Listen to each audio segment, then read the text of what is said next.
I'm Jack Isfording, and you're watching Quarantined. Welcome. There's a lot to cover in this segment, so let's get to it. Right here is a Coke can. A lot of us have seen a can like this before, but many of us don't know where the can or contents came from to form this iconic drink. To start, we travel to Western Australia to a small town known as Pinjarra. Pinjarra lies on the Murray River, which is the site of the world's largest bauxite mine. Now, to make a can, the bauxite is crushed and washed with hot sodium hydroxide, which separates it into aluminum hydroxide and a waste material called red mud. The aluminum hydroxide goes through a heating process and gets dissolved with molten cryolite from Greenland, and turned into pure aluminum by the process of electrolysis.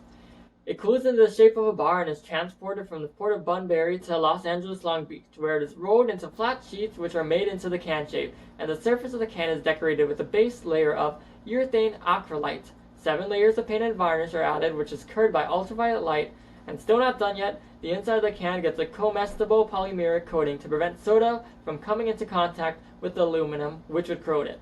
Produced is an empty can, with still no lid or drink. A lot. I know, but I'm not going to explain in detail how the actual drink is made, because there's not enough time in this segment to say everything that needs to be said. So, I'll just give you a brief overview. To acquire the ingredients, we travel to Mexico, then to South America, take a pit stop in New Jersey to remove the byproduct of cocaine, travel to the African rainforest for more ingredients, then all the ingredients get transported to Atlanta to become an actual drink, and covered with a lid. And let's not forget the other places I mentioned earlier. So yes, I am saying that this can has been to more places than you and I have ever been to. However, purging a can wasn't the intent of this newscast. I wanted to bring up this point. If one of the resources used were to become depleted or eliminated, so for example, if all the cryolite was mined up on Earth's surface, we wouldn't be able to make the pure aluminum necessary for this can. A tie would have been severed, preventing this can from reaching you. So you can say that the ties of this Coke can and the process are interdependent. The loss of one ingredient or material would stop the process of the Coke company's productions. 62,600 employees would lose their jobs. The company's net worth of $80.83 billion would become diminished, unless that is they find a resourceful way to make a canister that doesn't require pure aluminum. All that Coke can talk might sound boring and become a total tongue twister if you say it over 3 times really fast. But now you may be asking, Jack, why do you keep going on and on about the cans? You said the word over 40 times. Yes, I know, but the scenario can actually sort of roll into the COVID-19 pandemic we are facing. It's like the Coke can example, but without the high fructose corn syrup.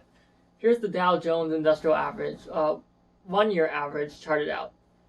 And here's the latest reported case numbers in the US, 1.4 million as of May the 12th. And here's the unemployment rate, which is 14.7%. We all know it's bad, so I'll stop with the saddening statistics, but we all know that this virus affects us all personally. I'm a student, for example, and most students in Ohio haven't been in a class since probably mid-March. So let's talk about school. The product is no doubt learning, and I think we've all felt the ties have been severed. Teachers and students must and have adapted to remote learning. Our learning system is interdependent, and I consider the system to be based on 3 main pillars: the teachers, the students, and the actual learning. So here I made a diagram to show the relationship between each of the pillars.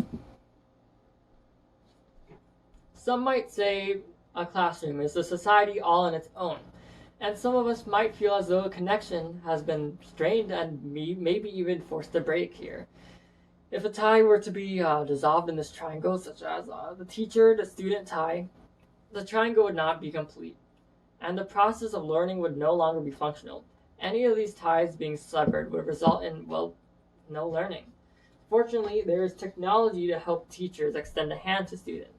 AP exams are taken online, and there's apps such as Zoom, Google Classroom, and Khan Academy that can really help a teacher out in these times.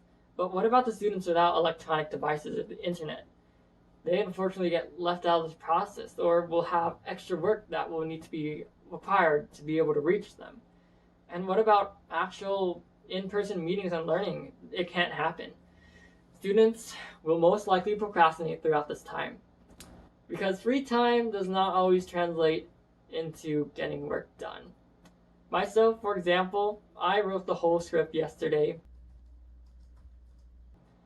and I could have started the script and planning on April 28th. Instead, it is May 13th at 10:38. But here we are. Let me just tell you though, there are many ways to be resourceful and ways to work around this quarantine. That is something we should all not forget, and that has been quarantined.